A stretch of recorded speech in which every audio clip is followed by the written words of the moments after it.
Thank you. I'm going to show you guys how to complete the Nigerian e-passport application. I know this process has been a bit cumbersome for some, so hopefully this tutorial will help speed up and make things a bit easier to get the application completed. First off, make note of the web address. It's https://portal.immigration.gov.ng/passport/e-passport. Brings you to this screen. So the first thing you want to do is select the passport type. In this case, you're going to select standard e-passport.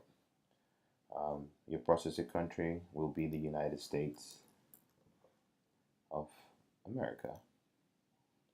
Make a note to the left here. Observation is your payment provider is going to be Innovate One.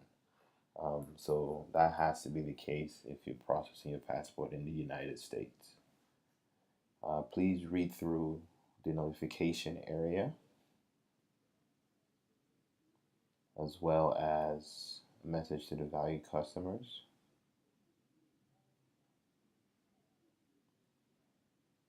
Then we can go ahead and get started with the application process by clicking Start Application.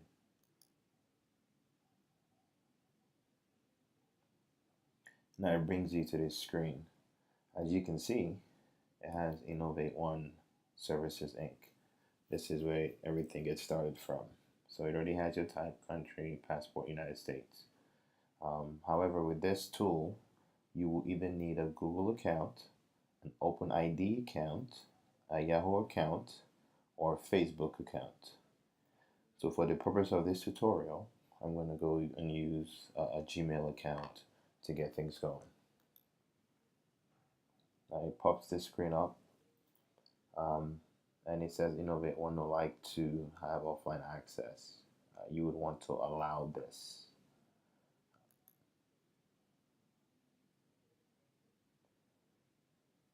Once that happens, it's going to redirect you to the actual application screen where you can start typing your information.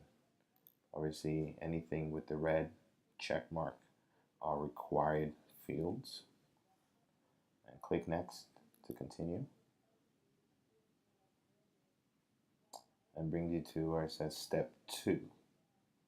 So go ahead and fill out the information. Anything in the red X, again, are required fields.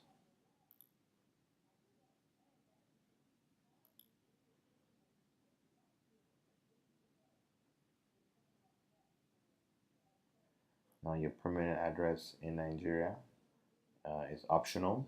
As you can see, there are no red X's, so you can leave this blank for those that do not have addresses in Nigeria. If you do, it's advised to go ahead and enter that information in here.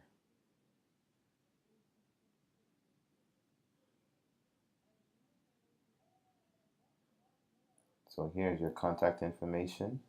You would want to put in your present address that you currently live in, whatever state, country you are in today.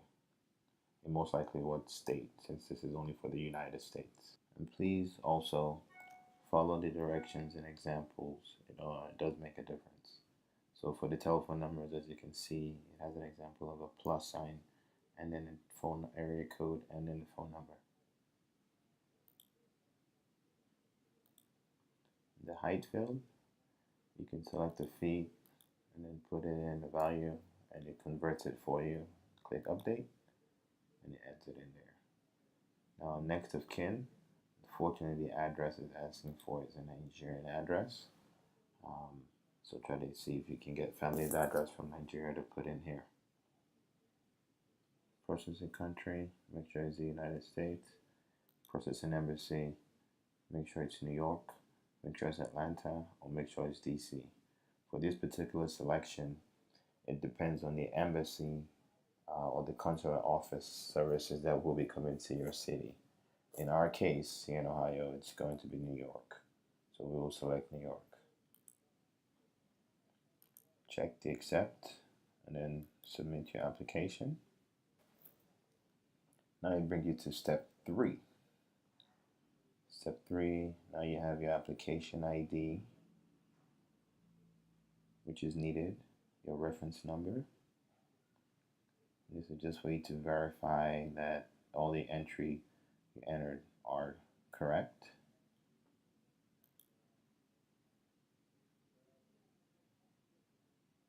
Once all verified, you want to go ahead and proceed and continue. Now this is where it can get a little tricky. You noticed a lot of pop-ups came up. And this is where some people may get lost, but don't be too worried. These are just pop-ups. Now, for printing purposes, you can go ahead and print this out. But I'm going to go ahead and cancel.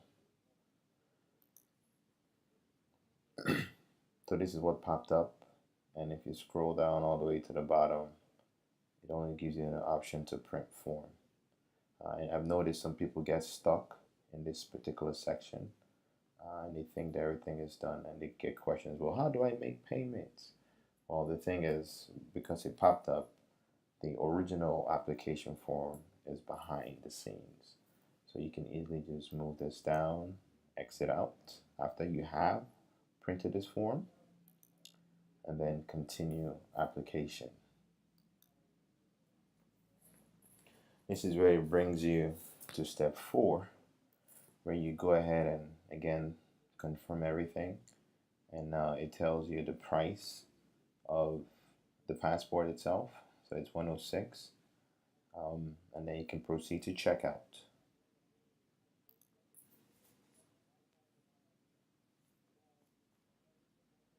Please read this in full. It's very important, and read every step being provided.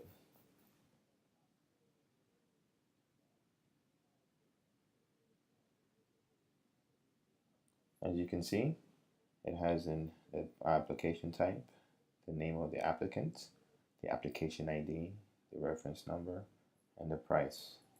Now you can do 2 things. You can start another application if you're doing for a family, and then you can go through the same process as we started, and you can do as many applications. Actually, you can do up to 5 applications per cart checkout. Once all that's done, you can go ahead and proceed to online payment. If you feel that there is something wrong with an application, you can just go ahead and cancel by using this X. So we're going to go ahead and proceed to online payment.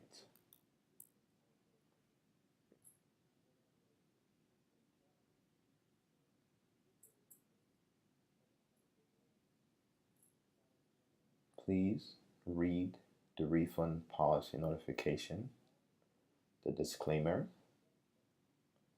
You have to check that you did read and accept the refund policy. Now this is where you have multiple ways to make payments. You can use a money order, you can use a POS system, you can use a Visa card, or you can use a MasterCard. Now, if you're going to use a Visa card or MasterCard, I would strongly advise that you get in contact with your financial institution to give them prior notice of this transaction. For some reason, this transaction is tracked back as a fraudulent activity, and a lot of banks would actually decline the transaction on the first try unless you call to allow this transaction to go through. That's if you use a Visa or MasterCard. At least with the bank that I use, that's what I had to do. Some banks may be different, so you do want to check with your financial institution. Also, they had provided information with regards to payments earlier during the application process. So please read those as well in full for additional instructions. So if you're going to use a Visa MasterCard, make sure you check either one of these and then click next. Actually, you also have to check here to acknowledge that you have read the important notice above. So you can proceed to next.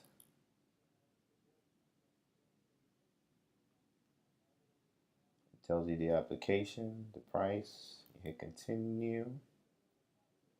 And this is where you enter in your application payment information, your credit card information.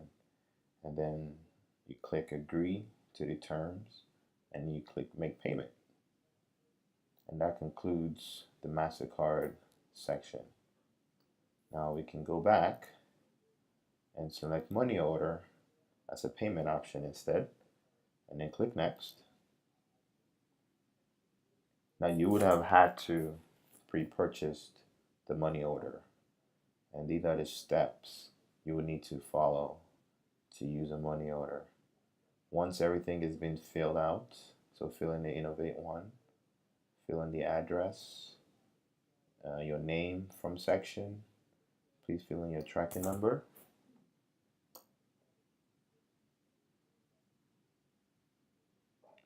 Once everything has been filled out, you mail your money order FedEx, UPS, or DHL to Innovate One Services at 30 Avon Middle Lane, Avon, Connecticut 06001, USA. So you can go ahead and say, yes, I have money order to proceed.